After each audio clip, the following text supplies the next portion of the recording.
We were somewhere around Barstow, on the edge of the desert, when the drugs began to take hold. You're either in or you're out. Right now. I want to gamble.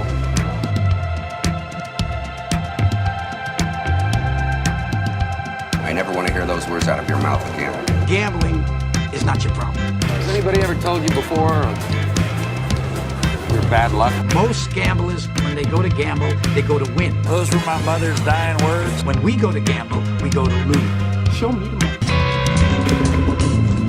Get out of here, man. Show you the money. Honestly, let's just go. Let's go to Vegas. Look at you back in that, Jerry. I want you to say it what you would mean it, brother. Show me the money! It's the Sports Memory Vegas pregame show. It's the most happiest time of the year. Newman, for guys like you and me, it doesn't get quite better than this week. And even, like the NFL playoffs, it doesn't really have the buildup that March Madness does, right? Like I was glued all last night to the selection show. I've been glued to brackets all day. Is there anything like it? Is there anything like March Madness? No, I mean, it's one of the biggest events that happens in all of sports. It is one of, the highest rated, like it draws the most ratings. That's why it costs as much as it does. And it's, it's great. It's, it lives up to its name for sure. Yeah, I mean, I just can't wait. Everything from the jingle to everything is just so good. And this year, man, is it more wide open than anything. I mean, we've been covering this every week for the past, 10 weeks now. And it seems like, I go back and rewatch some of our videos and I'm like, well, we don't know what the hell we're talking about because I don't think anyone does sometimes. Yeah, I mean, it has been a crazy season. There has been a lot of, things are unpredictable, especially with college sports and students and stuff like that. And there's no dominant teams, right? So you'll have a lot of chaos, and I expect there to be plenty here for this tournament. That is, I know you think you always tend to be like, oh, it's a lot of chalk. It's a lot of chalk. Well, it's a lot of chalk until it's not. And when it's not, then it may turn very, very sharply against that. So let's just talk about that real quick. I see a lot of chalk as it starts to dwindle down, but I was surprised how many upsets I actually had. I mean, I got some 11s, some 12s, from some 13s. I have some 14s covering. I don't think I have any 14s winning, but I was surprised how many upsets. I love the 9 seeds this year. I mean, it's not really a huge upset, but I was surprised because I originally said that. But kind of looking at it, I take it back.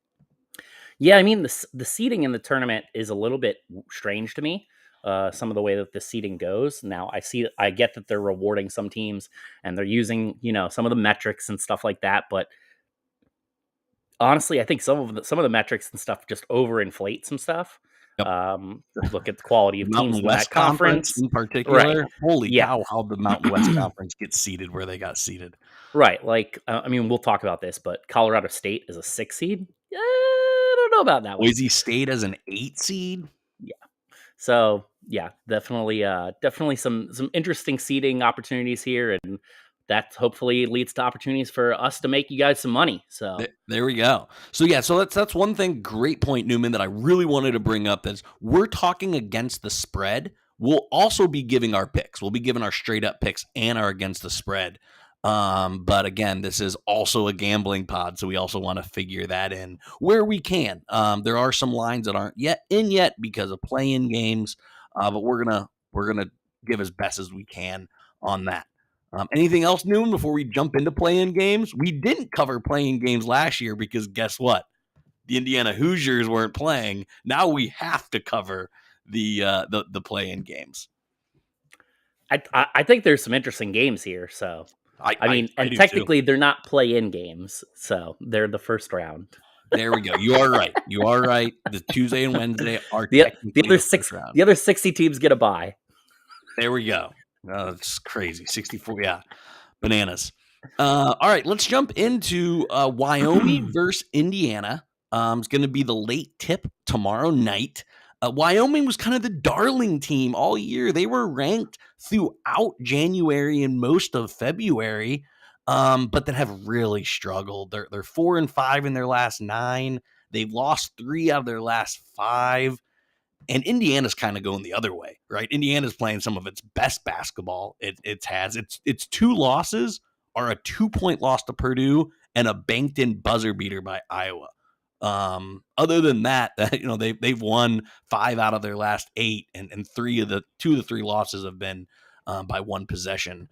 I think Indiana crushes Wyoming. Am I biased in thinking that, Newman? No, I mean, just like you said, they've been playing really good basketball. There is some belief from some that playing it deep into Sunday and deep into your conference tournament sometimes can stress out some legs. So this is kind of a short turnaround for some teams. But as you mentioned, Indiana, with that buzzer beating loss, did not have to play on Sunday, which may actually wind up being an advantage for them, especially with the quick turnaround here. So I think they should be fine. They should be fresh, but not, but not rusty playing there. That should help here. And like you said, I mean, when you've got an NBA coach there in Woodson, you've got some really good players. This is a team that should be able to, win. I don't see them really losing this one here. And 4 points is not going to scare me away. So nope. I'll give you Indiana and the points. I'm right there with you. Wyoming does have Graham Ike, who's a really good big man, but he's not Trace Jackson Davis. Wyoming does have a guy named Hunter Maldonado, who's pretty good guard. He's about a 6'6", 6'7", shooting guard, but IU plays guys like that: Malachi Branham, Johnny Davis, Keegan Murray. They're used to those type of players, so that shouldn't come as a surprise either to IU. Yeah, I mean, and so one thing that you're going to notice with a lot of these teams is some of the non-Power 5 schools are going to have a lot of senior-laden teams. They may be a little bit on the deep end and all that kind of stuff, but Indiana is not exactly a team that's pumping out a bunch of first-round draft picks that are leaving school early recent years. So this team's pretty experienced in itself, and they should be, able to withstand anything that they may get out of Wyoming from that regard. Totally. Speaking of senior laden versus freshmen is kind of the next game. Notre Dame versus Rutgers. Rutgers is actually an underdog here. They're getting 1 point. Notre Dame is led by freshman Blake Wesley. I think he'll either go He's to the really NBA. good. He's really, really good. He's really he'll either good. go to the NBA this year or go next year.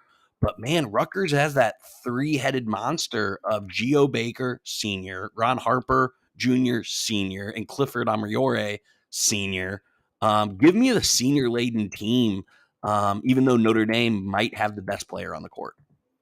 Yeah, I mean, outside of Wesley, all that Notre Dame is going to do is try to jack up threes. They're going to shoot a lot of them, and that's not that's not the type of basketball that's going to really sink a Rutgers team, because Rutgers is a really good rebounding team. They have plenty of playmakers on, as you mentioned, you covered all those guys.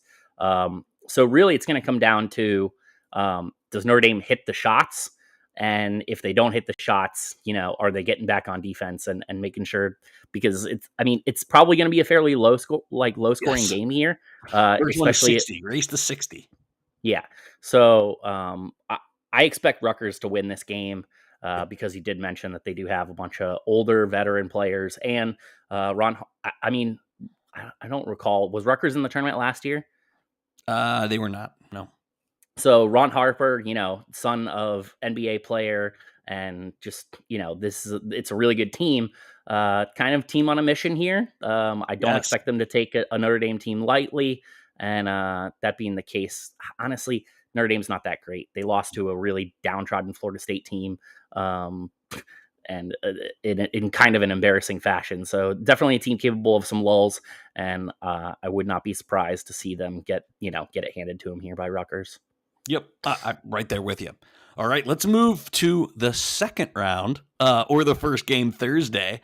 Number 11 Michigan against number 6 Colorado State. We already stated that Colorado State is a little bit overseeded here. They do have a great forward in David Roddy. He's averaging almost 20 points a game. He's built like an NFL tight end.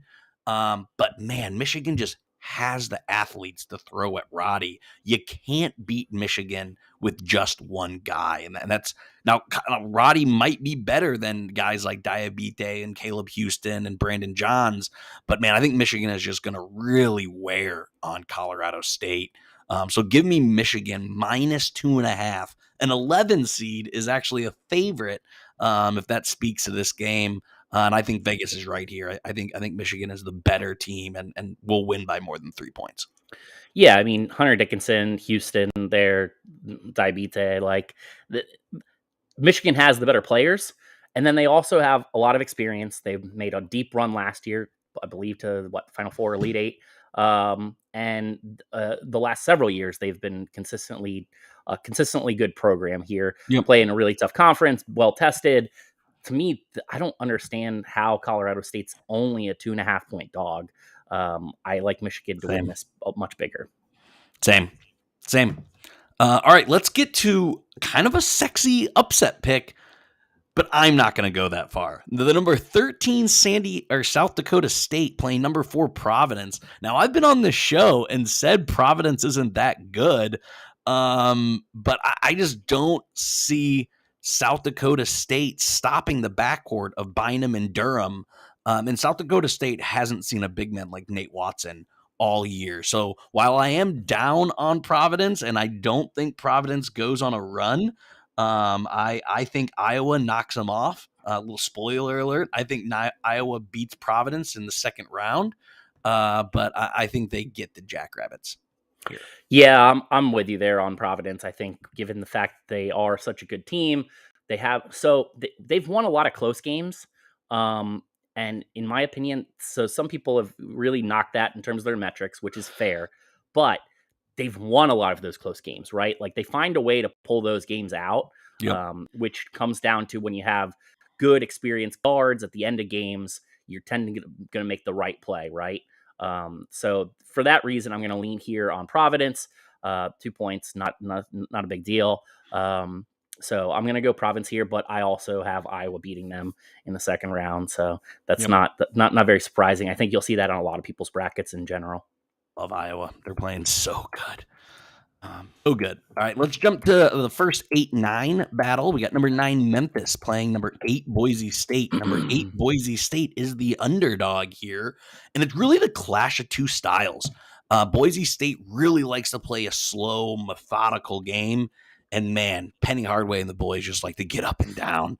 And so I think when you don't have a lot of time to kind of set up a game plan that Boise State really needs to emphasize their scheme, I think the more athletic team tends to win on those scheme battles. So give me Memphis, though. Again, I mean, these are two teams that play completely opposite, so it'll be interesting to see which strength comes out. Yeah, so I think this is absolutely going to be a punch you in the mouth style game for Boise State. They're going to try to punch Memphis in the mouth and see what happens, right? Because Memphis is fairly young. They are really talented. But that being the case, and they did just get it handed to them by Houston, who's really good. But I think that Boise State is going to come out and they're going to see what they can give them early in this game. I expect to be pretty close, and it's going to be on Memphis whether or not they're going to make whatever adjustments they need to, or be able to handle the early pressure that Boise State's going to put on them. But ultimately, I'm on Memphis because they are the more talented team. But I would not be surprised to see this close at least early. So that first half money line, you may want if Boise State's getting a few extra points there, you may want to take them. They're plus money. They're plus money first half. And then, second half, we'll see what Memphis does. That may be a live betting game. If you watch, you kind of just respond to see how the team responds. Totally. Love that call. Let's get to the first 16-1. Norfolk State is a really fun team. I watched their highlights from their conference tournament. They can really, really score. The bad thing is so can Baylor. This is going to be my first cover game. Baylor's only 16-15 against the spread, as Norfolk State is 17-9. So give me Norfolk State to cover, but Baylor's not going to have any issue here. Yeah, I'm with you here on the cover. The reason being that I could see Baylor kind of just having a big lead, coming down to the wire and just putting some of their backups in, letting some of those guys, the walk-ons, get a little experience in the tournament kind of thing. And that lead getting, under the 21 points, kind of a backdoor towards it. But yeah, I'd expect this game to be closer than the 21-point spread. But I do expect Baylor to win. Obviously, 16-1. You're not going to see any upsets on my bracket of that kind this year. Yep. Let's move to the 14-3 matchup with Longwood out of New York City, playing number 3 Tennessee, SEC champion Tennessee. Not something that you and I certainly didn't predict was going to happen. I did say that I would pick against Texas A&M if they managed to win that game, and so yeah. But no, I figured Kentucky would have won that game against Tennessee there. Yeah, Tennessee is just playing really well team ball. I know you like to rip on Rick Barnes, but man, he's got Kenny Chandler, he's got Vescovi. They're playing some wonderful team basketball, and I think the most impressive thing for me out of Tennessee is they can win a slobber knockle game, or they can win an up and down game. They can win in multiple ways, and when you can do that, that really helps you on a low turnaround. So I think they absolutely demolished Longwood, but going to be interesting. Michigan versus Tennessee second round is a great second round game. Yeah, that could absolutely be a great game. Here, I just trust Tennessee's depth way too much. Totally. So. All right, let's jump to our first darling, Richmond, who beat Davidson in their conference championship. They get a 12 seed. I couldn't believe they were that high, considering they wouldn't have been in the tournament had they not won that game. But they get a 12 seed. 12 are one of the biggest upset seeds there are, but they're playing an absolute weapon that is Iowa right now. Iowa's a 10.5 point favorite. And I actually think Iowa covers this. They are shooting lights out, and man, Richmond isn't going to be able to score enough to keep this game close. So I'm actually on the other side here. I think Richmond close. I don't think Richmond wins this game. I do have Iowa winning, but I think Richmond's able to cover. And the reason why is I think so Richmond is a team that frequently has, made some tournament runs in the past. Iowa is not exactly a team that pushes the pace a ton. They will absolutely take the air out of the ball. They'll shoot their threes and stuff like that. And Bohannon's going to hit a bunch of them, but I think say that name too soon. I think that it's just a stylistic game that's not going to score a huge amount of points in general. And so I think Richmond's going to be able to at least keep it a little bit closer with that. Plus Iowa, maybe with a little bit of a tired legs kind of thing going on, maybe kind of buy some rest for their starters here and there. Just allows the game to creep in there and get a little bit closer. So I'm on Richmond. I think that they have a chance to cover here. So I think that'll take that one there, but I do expect Iowa to win the game. There we go. The first game we disagreed. Almost so halfway through Tuesday's slate or Thursday's slate.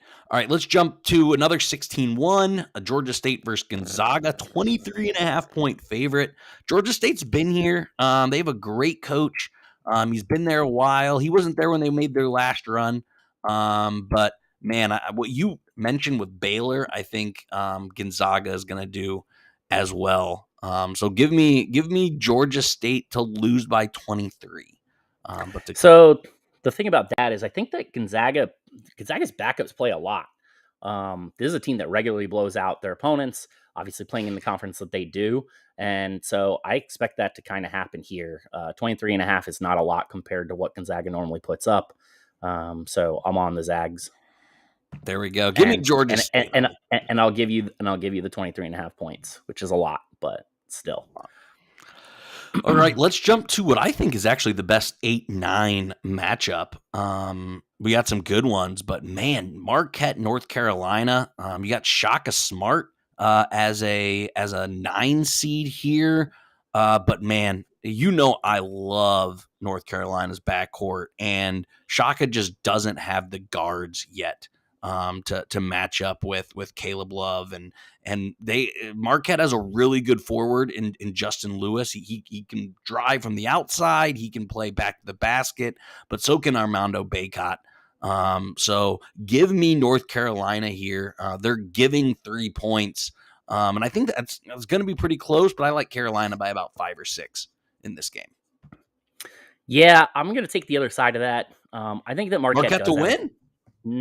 I think Marquette has a chance to win this game, but ultimately I am taking North Carolina because of Bacot, and they do seem like a team that has is playing with a lot of urgency. You think North Carolina's backcourt though can handle the pressure of Shaka Smart? If you don't have a backcourt that can handle that pressure, it can get you. Like looking at some of the other 8 seeds, right? Like I don't think Boise State would be able to compete with Marquette. I don't think Seton Hall. I don't think San Diego State with Nebhard out. I don't think Creighton, right? I think Shaka Smart's defense would give a lot of these 8 and 9 seeds trouble. I just think North Carolina's backcourt's too good for it. That's the reason why I still think North Carolina wins the game most likely. But I think that Marquette's going to be able to throw some stuff at UNC that Hubert Davis hasn't probably seen a ton of. Yeah. He's only been back there at UNC for a few years, spent some time at working for ESPN, the mothership there. But Shaka Smart has been regularly winning tournament games. Yep. And it is obviously, I think last year, Texas had an early exit, but outside of that, they're a team that he tends to win a game. And I would not be surprised to see him do it again here. Obviously not much of a mismatch in regards to this game. And I just think that he's going to have some kind of twist or whatever that's going to make this game come down to the wire. And I think that they do have a chance to win. So that 3 points is too much in a coin flip game for me. So I'm on Marquette to cover. Nice. That's I disagree, but that's March Madness for you. All right, let's jump to our second 12-5 game. Number 12, New Mexico State going against number 5, UConn. You probably haven't watched a lot of Teddy Allen. I bet a lot of our listeners haven't watched a lot of Teddy Allen. That's because Teddy Allen was the best player at Nebraska the past 2 years. And who the heck watched Nebraska if you weren't a Big Ten fan? But Teddy Allen can light it up. He is a basket getter. He doesn't exactly hold on to the ball very well, and he doesn't exactly play defense, but he can score. So can probably the best name in the tournament, Sir-Jabari Rice. So New Mexico State is a sexy 12 pick. I'm picking UConn to win, but UConn wins ugly. Like you look at some of their wins against Villanova, Seton Hall, Georgetown, they're not blowing teams out. They're doing just enough to win. They're not too dissimilar to Providence. So 7 points is too much for me. Give me New Mexico State to cover, but I am still taking UConn to win. Yeah, I'm just on UConn as the better team here. Yeah. 7 points is a questionable line there for you. But at the end of the day, I'm just going to roll with, UConn and the brand. RJ Cole's really good, and yes. I think they get it done. Yeah, I think the X factor to actually winning this game is UConn's big man, Adama Sanago. He is huge, and he can just alter games. If anything in the paint, he is putting in about the third row. So I think he's the difference. New Mexico State hasn't played a defender like him all year, and I think it makes it a little difficult down at the end of the game. Let's jump to a 15-2. St. Peter's versus number 2 UK. St. Peter's is a really strong defensive game. I was looking at some of their games recently, and they held teams in the 30s and 40s. They're a really good defensive team. But I have UK getting to the Final Four, so I think they absolutely crush St. Peter's by 20 plus. Yeah, I mean, UK plays 80, 90-point games. So this is very much so going to be a contrast of style. I doubt that St. Peter's has the ability to score with UK, and for that, I will take them, and I'll give you the 18 points. Yep. Same. All right, so we both picked IU. So this is the first play-in game. So we'll have number 12 IU versus number 5 St. Mary's. No line is out for this game, but everything I've read online, IU would actually be favored or be a pick'em. It'd be like a -1 kind of pick'em game here. I'm taking IU because the way you beat IU, St. Mary's can't do it. You have to shut down Trace Jackson Davis, and you have to have a backcourt that will slow down Xavier Johnson. They don't have anyone that can guard Xavier Johnson. They don't have anyone that can really make Trace Jackson Davis uncomfortable. So regardless if it's IU -1 or IU +1, I'm taking IU in this split. And I think it's for a pretty good reason, Newman, or am I biased here? I mean, St. Mary's had one of the bigger upsets of the season when they beat Gonzaga earlier this year, but that's Gonzaga, and it's just the style that they're trying to play. Don't get me wrong; I think Gonzaga beats IU most of the time if they were to play them. But St. Mary's, it's a little bit different here. IU's going to have the warm up game for them. So St. Mary's is still going to have some nerves, whereas IU's are going to have those kicked. And in a game that's going to be down to the wire like that, just give me the team that plays in the tougher conference and is challenged every night. Who's played close games? IU's played a ton of close games compared to a team that has not. Yep. Nope. I think we're on the same page there. All right. Let's go to another 8-9 game. I said on this show 3 days ago that the Blue Jays are dead. Apparently they're not until Thursday night. San Diego State has a backcourt of Matt Bradley, who's averaging about 18 points, and Terry Pulliam, who's averaging about 12 points. That's a really good backcourt. And when you lost your key backcourt piece in Ryan Nebhard, I'm a sucker for guards, and I'm just going to take the team with the better guards in San Diego State. But is Creighton shooting an equalizer here, Newman? Yeah, it is. I'm on Creighton. I'll take 2.5 points you're going to give them to me. But yeah, ultimately, I just think it comes down to the fact that they can really shoot. San Diego State is very much so going to try to muddy the game up, play a very down-tempo style. So I wouldn't be surprised to see this game be a close possession, only a score or two. But at the end of the day, I just think that Creighton has a really good coach too.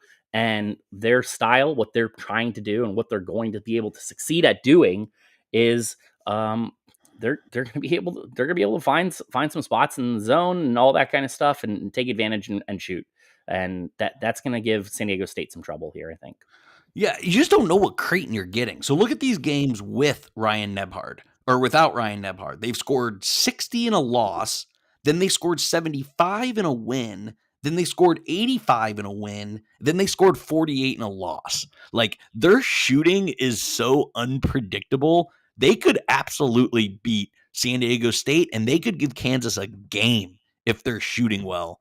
The bad news is they probably couldn't beat you or me if their shots aren't going in. So Creighton's just a weird team, honestly. Yeah, they'd probably still beat me. All right, let's jump to 13-4. Newman, this is my biggest upset. Number 13, Vermont, playing number 4, Arkansas, and Vegas doesn't think it's crazy. Vegas only has us as a 5-point game. Vermont's only getting 5 points, but I'm taking the Catamounts straight up. Vermont, have you seen some of the scores they put up, Newman? Yeah, they wreck teams. They're really good.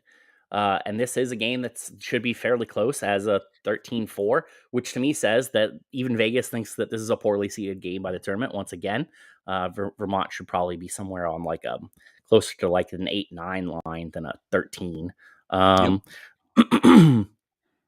But yeah, ultimately, I'm going to take Arkansas here in this game. They have the best player in J.D. Note. They do have the best player. They've played a lot of really good basketball. They played in one of the tougher conferences to play in, and they can score, right? So Vermont's gonna be able to score here with them. But when it comes down to a shootout, I'm going to take a team that's there all the time, whereas a Vermont team typically does not play a ton of shootouts and close games. You're totally right there on the close games, but this is just what really stood out to me, Newman. The last 5 games, Arkansas has given up 82, 79, 78, 77, and 75. Now, those are darn good SEC teams, but my point is they don't play a lot of defense. And it's going to be one of these games where Vermont's going to hang around because Arkansas just doesn't play any defense. Yeah, but I trust Arkansas's depth, right? Yep. I trust their depth. I trust, they have a good coach, so they're not going to Vermont's not going to be able to do anything in regards to, really knock Musselman off that game. And just they play in a really tough conference. They're consistently good. And I can't see them losing this game here and having that bad exit. Not after what they've done recently. They made a deep run in the tournament last year, so I'd expect the same out of Arkansas. So, all right, we got our first stinky line of the tournament. And I think Vermont should have got the 10 seed and San Francisco should have got the 13 seed. But we got number 10 San Francisco going against number 7 Murray State. Murray State's only a 1-point favorite. I straight up don't understand this. You and I have followed Murray State. We're probably one of the only shows that have followed Murray State. Man, San Francisco will have no option for KJ Williams. Murray State will not be daunted by the NCAA tournament. San Francisco hasn't made it in forever. Man, I just don't see this being one of a 10-7 upset at all. I think Murray State wins this comfortably by 7 to 10 points. San Francisco has won multiple national championships, right? Yes, like in the 50s. They had a guy by the name of Bill Russell on those teams. Yes. Unfortunately for them, they do not have a guy named Bill Russell on these teams. Right. Murray State is an elite program. They are consistently in the tournament every year for a reason. This is one of the better Murray State teams that we've seen in a while, since probably the Fred VanVleet days, despite the fact that they had John Morant on them playing for them just recently. This is overall a better team, a lot of depth, just really, really good scoring team. Reminds me of the Dayton team with Obi Toppin. I mean, it maybe not quite that good, but it's not that far off from that team. Yeah, I don't see him losing here to San Francisco. Holy cow, is that going to be electric when it's Kentucky versus Murray State in Indianapolis. That is going to be awesome. That needs to happen because Murray State will travel up. They got a great fan base. Kentucky will absolutely take over Indianapolis. They normally do. 100%, yes. Just like they took over Tampa, just like they take over everywhere that they go to. I want Murray State and Kentucky second round on Saturday. That'll be amazing. Yeah. All right, let's jump to number 13, Akron, coached by John Gross. I did not know that. He's one of the most annoying coaches I've ever seen. He was at Illinois before Brad Underwood took over. Against number 4, UCLA. UCLA's 14 points. That's a huge line. John Gross, you talk about a slug-it-out game with Boise State. That's the way Akron's going to play. They're going to want to take the athletes of UCLA and absolutely bring it to a halting pace. Ultimately, I think UCLA wins by maybe 10 or 12 points, but give me a tournament coach who won't be scared by a Power 5 team. Yeah, I'm on Akron to cover here as well. I think UCLA ultimately does win this game, but I don't expect to be a super high scoring game. UCLA does like to play kind of a style that does muck it up a little bit at themselves. So I can totally see this, being a game that's played in the 50s as opposed to a game that's, played in the 70s or 80s. And for that reason, 14 points is just way too many. Yep, completely agree. Setting up a UCLA Indiana, I do like UCLA because I think Johnny Juzang, IU doesn't have anyone that they can throw at him. But I think a UCLA IU would do numbers in the ratings game. Yeah, CBS would like that a lot. Yes. All right, we got number 1 Kansas versus number 16 Texas Southern. Johnny Jones has gotten Texas Southern into the tournament like every year.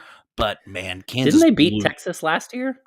They did. I think they did. I mean, again, Texas Southern just seems to be in the tournament all the time, but they're not gonna be enough for Kansas. Yeah, but we don't know what the line for this game is. No. So tentatively, I If expect it's obviously plus Kansas to 20, win. give me Texas Southern. Like if it's But I think that depending on what the line is here, so this is definitely one you'll have to watch. That I think Texas Southern may be the play plus the points. Yep, 100%. All right, let's move to a 10-7 that I actually like here. I totally dismissed San Francisco, but number 10 Loyola playing Ohio State. I've been picking a lot of Big Ten teams, but not today because, man, Ohio State struggles to score, and Loyola is maybe the best defensive team in the country. I don't know how Ohio State scores enough points, and I think Loyola slugs it out to a 10-7 win here. Does Loyola still have Farva playing for them? They don't, but they still have Sister Jean. They still have Sister Jean. I think that Loyola actually can win this game for sure. Ohio State doesn't have a lot of size, which creates some problems. Even Loyola, should match up well with them. Loyola tends to they're always a really good rebounding team, right? Yep. And Ohio State sometimes has some issues with the rebounding. So for that reason, I'm gonna take Loyola here to win this outright. And Vegas agrees. It's actually a pick 'em. I had -1 here, but this game has no line. It's straight pick 'em. So Vegas thinks this is coin flip as well. I mean, I would think that Ohio State's coach has got to at some point kind of be on the hot seat a little bit here. No, like these agree. Ohio State teams, they're right. He takes over for what's his name? Thad Matta. Yeah, Thad Matta, and doesn't. I don't know. They haven't always fall off a cliff. They're a really good December and January team. Yeah, and then always fall off. Right. So I don't know. But yeah, I'm on Loyola here. Same. All right. We got number 15, Jacksonville State against number 2, Auburn. Man, Jacksonville State just hasn't played anyone in the zip code of Jabari Smith or Walker Kessler. No. If this line was closer to 20, I'd be tempted to take Jacksonville State. But I think Auburn likely runs them out of the building. Yeah. You and I can talk all day about how Texas Southern, but Jacksonville State, 15.5. Nah, son. Let's jump to a weird 14-3 matchup. And we were talking 14-3 matchups that have, a 5, a 7-point spread. Vegas thinks this is going to be a blowout. Number 14, Montana State playing number 3, Texas Tech. Man, but Texas Tech can really play defense. They're a phenomenal defensive team. And when you're not the more athletic, more skilled team, you already struggle to score. I think Texas Tech is going to swallow up Montana State and easily cover this game. So Texas Tech is similar to like the way that Florida State likes to play basketball. They have a lot of size and they have a really deep team, right? So they're going to run a bunch of guys at them that creates great defense, in the passing lanes and all that other stuff. But also they tend to pull away in games that are like this. So I would expect Texas Tech to be able to cover that 15 points in this one. A slight spoiler, Texas Tech is a team Duke doesn't want to see. Everything Duke does is really get to the rim. Texas Tech will not allow that. They protect the paint really, really well. They don't let teams get out and run. If this is Texas Tech Duke in the Sweet 16, kind of like Texas Tech. Yeah. All right, let's jump to another 14-3 game. Number 14, Yale against number 3, Purdue, who lost in the Big Ten championship. Kind of righted the ship a little bit. You and I were saying Purdue was playing some bad basketball. But they were able to get to the Big Ten championship here. Yale has a really good player in Azar Swain. He can absolutely take over some games. He has some 30, 40-point games this year. But I'm pretty sure Purdue has guarded some good guys this year, and they know how to handle a one-man wrecking crew. I think Purdue, who doesn't play a lot of defense but knows how to guard good guards. So I think Purdue blows Yale out, who honestly should. Yeah, I mean, you've got Jaden Ivey, and that being the case, I think he takes it on himself to really take care of this here for him. But this is a line that I want to watch. If this creeps up a little bit more, I may take Yale to cover.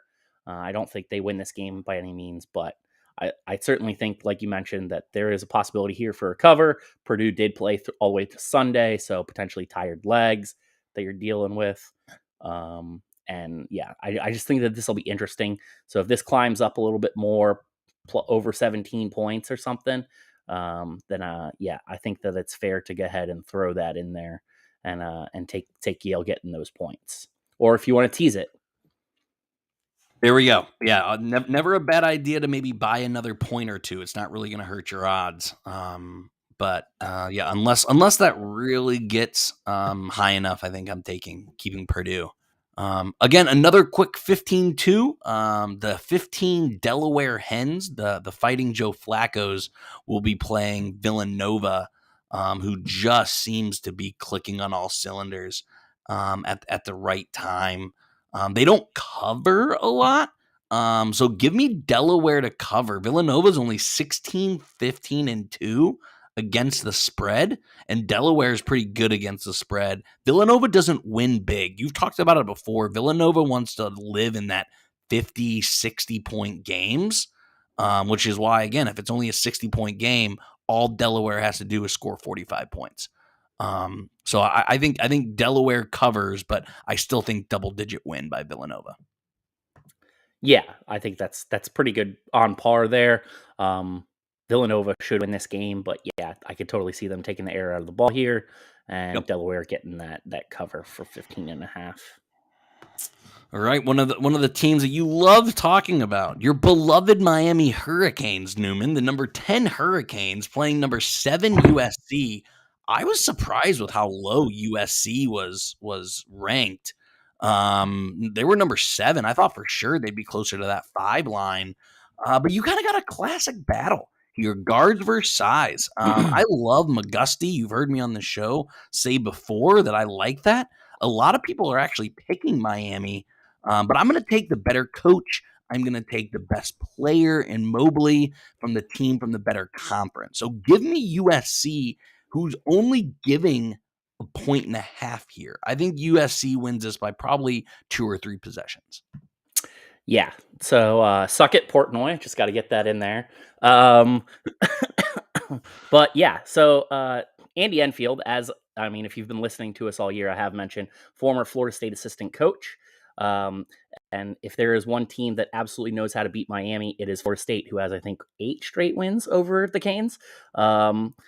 Including 2 this season, despite Florida State being, not great at basketball this year. They still managed to beat Miami both times. Andy Enfield, knowing that, has taken a few cues here or there from Leonard Hamilton, and certainly should have no problem being able to outcoach Miami. Also, Miami lacks depth. Right, this is something that has often hurt them, especially in games against Florida State. USC is a powerhouse. They play in a much better conference. They're a much deeper team. They have the best player on the court and the better coach. So give me the Trojans, and I think that they roll way more than 1.5 points. Okay, I don't think roll, but I agree with you. I'm there. No, so Miami is going to get tired, and they're going to pull away at the end there. I like it, which will make a super interesting round 2 games, guys. We got also Miami probably going to have some foul trouble issues because nobody can cover Mobley. Yes, so it could potentially be Jabari Smith versus Mobley in the second round. It'll really come down to Auburn's guards, who have kind of let Auburn down at times towards the end of the year. 7-2. USC can definitely beat Auburn. That's a game I really want to watch too. I was talking about 7-2 Murray State, Kentucky. This is also a 7-2 that I'll have my eyes peeled on potentially on Sunday. All right. So we both picked Rutgers. So Rutgers will be playing Alabama. And Newman, Alabama's a better team. Jaden Shackelford, Keon Ellis, Javon Quinterly.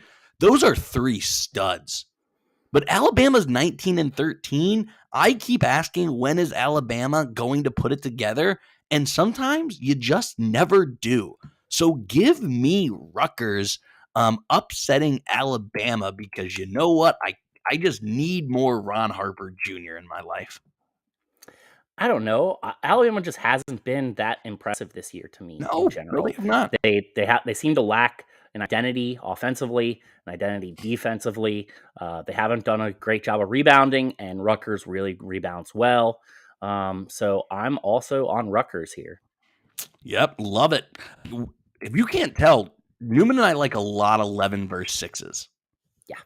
And that's going to continue in this game because you got 2 teams going in opposite trajectories. You got a number 11 Virginia Tech going into number 6 Texas. Texas is a 1-point favorite, but this is 11-6 game.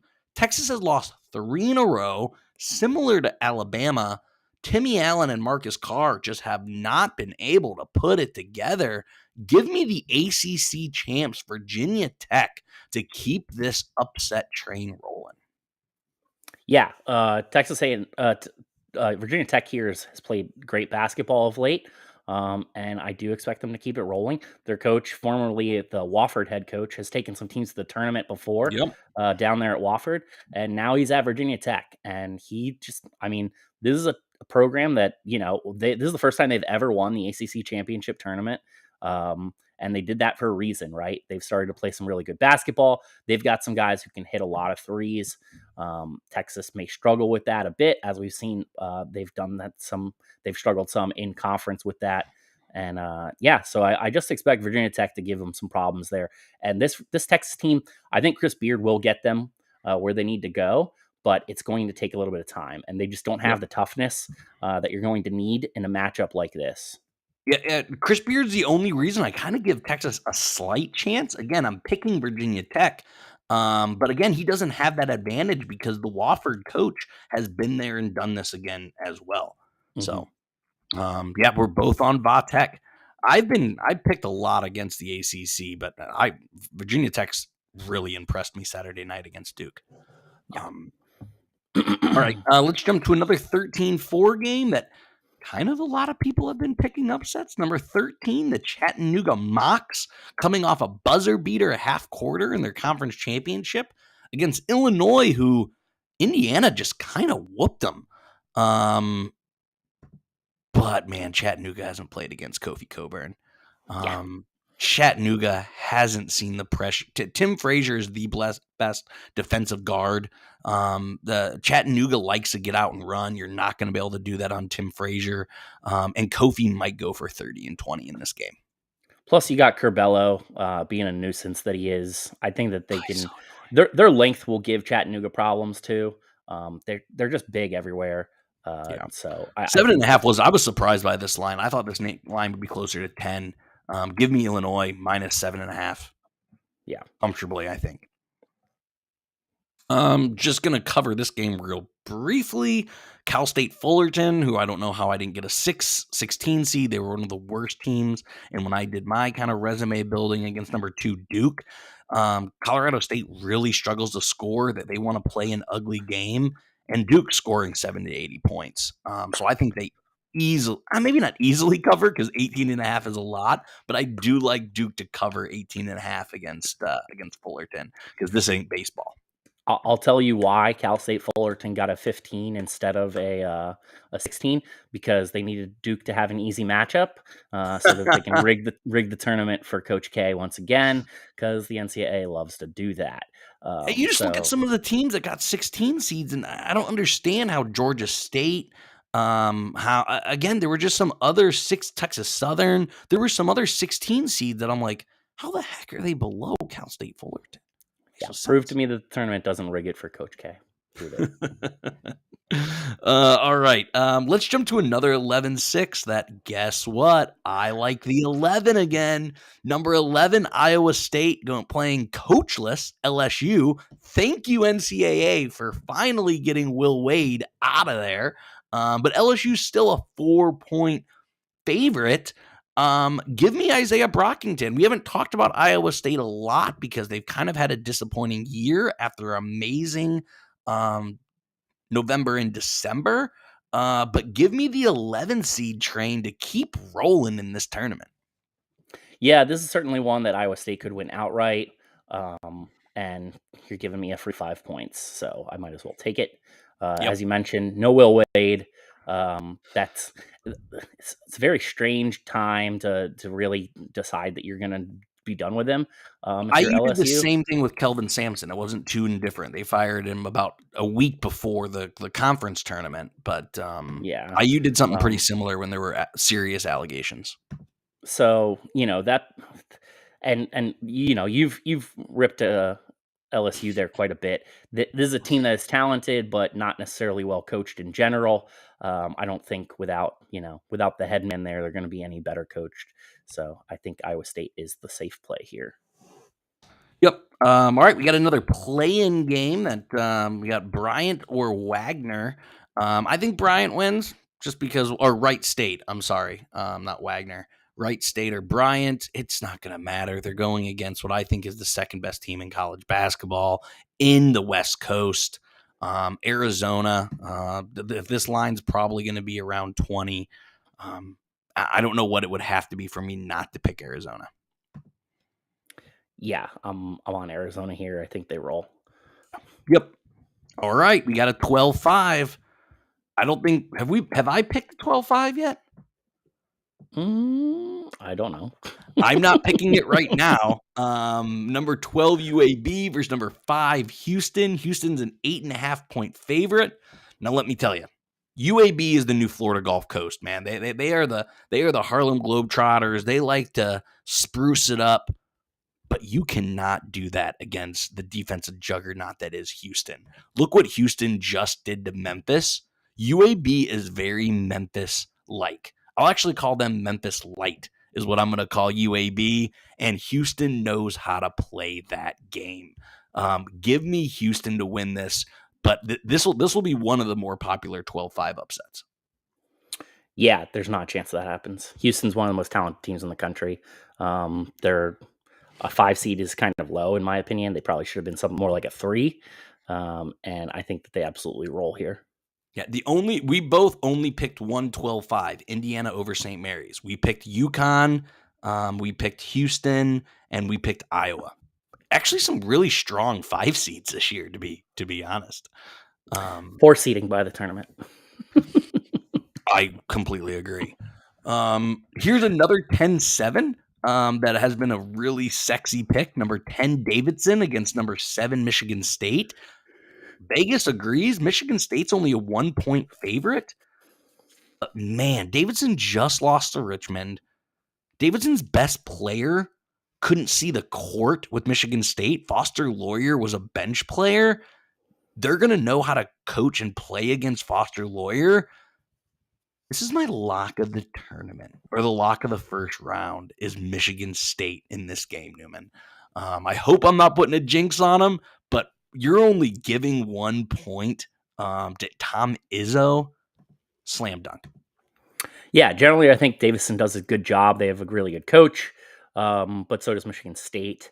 And in order to beat this Michigan State team, you've got to have something special, and Davidson does not today. So I will. I'll take the Spartans. I think that they win this one, and 1 point is a weird line in my opinion. I think it should be a little bit bigger than that. Very. All right, we got number 14 Colgate against number 3 Wisconsin. Again, another weird seed. Colgate didn't know if they would get into the tournament. They won their conference tournament, but they thought they'd be a 16. I have no idea how they got a 14.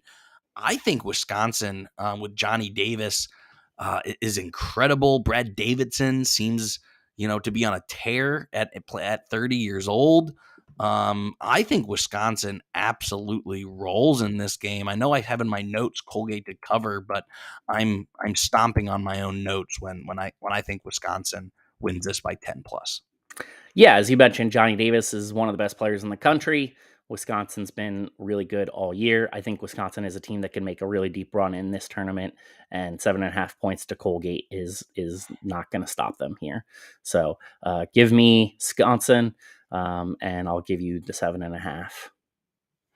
When USC beats Auburn and it's Wisconsin USC, I like Wisconsin to get to the Elite Eight and maybe get to the Final Four. We'll talk about it here soon. But I really like Wisconsin's draw in that horrible Midwest bracket. The last game of Friday night, TCU versus Seton Hall.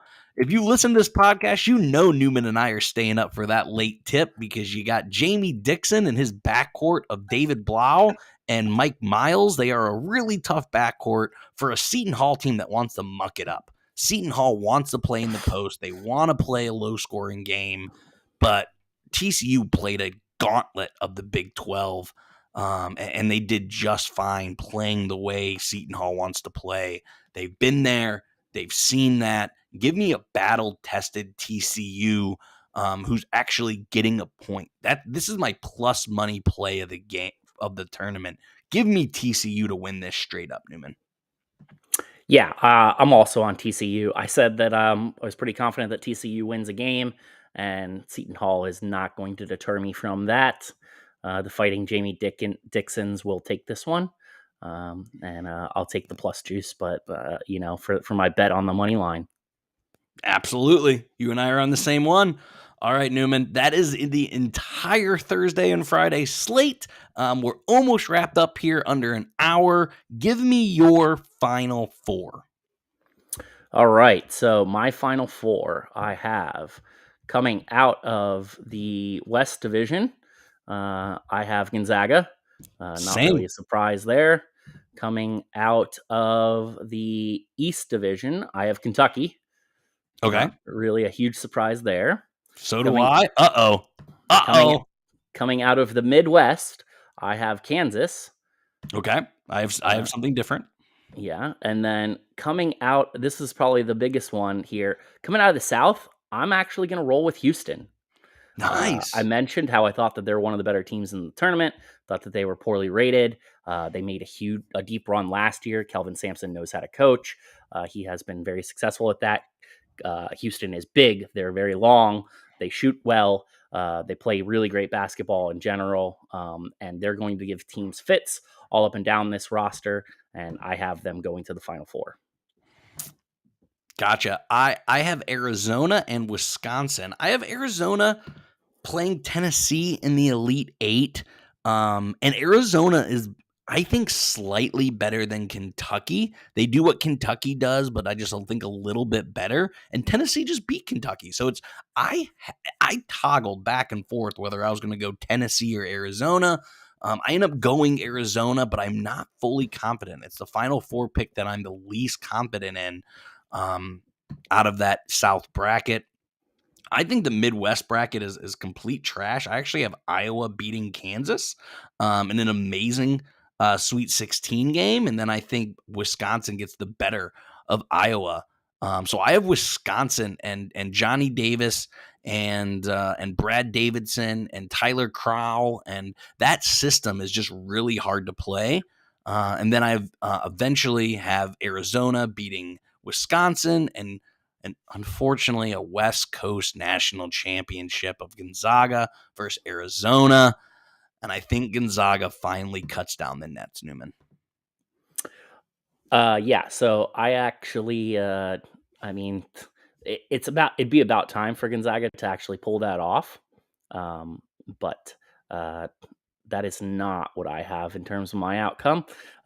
So for my final outcome there, I have Kansas beating Houston. I think, although I think that's going to be a really good game if it does get to that point, because Houston can definitely give Kansas trouble. And then I have Kentucky knocking off Gonzaga, just because I think that they have, there's something about Calipari understanding, how to coach against Mark Few and all those guys up there at Gonzaga, and that'll be another great game to watch if we do get that outcome. And then I have Kentucky in the final over Kansas, with Calipari getting his second national championship, also against the Jayhawks. And I know you're very upset about that. Hate it. Hate it so much. It's very possible. I've said all year, I think Kentucky's a national championship caliber team. I think every Gonzaga can I like their guards a little bit better. Timmy versus Oscar. I think Oscar probably gets a little bit of the leg up, but not the leg up they normally have. So it should be fun. Everyone, we're going to do this again for the second round on Saturday. Enjoy the next 4 days. Some awesome play-in games. First round. And again, Newman and I went through and posted a number of upsets. Follow us, win some money, check back in next on Saturday. Newman, take it easy, buddy. Yeah, well, hopefully you'll be a happy camper come Saturday at least. I'm hoping I'm getting a 12-5 upset. And looking at another upset, looking at a little bit of a Cinderella run. But until then, go check us out and talk to you soon. See ya.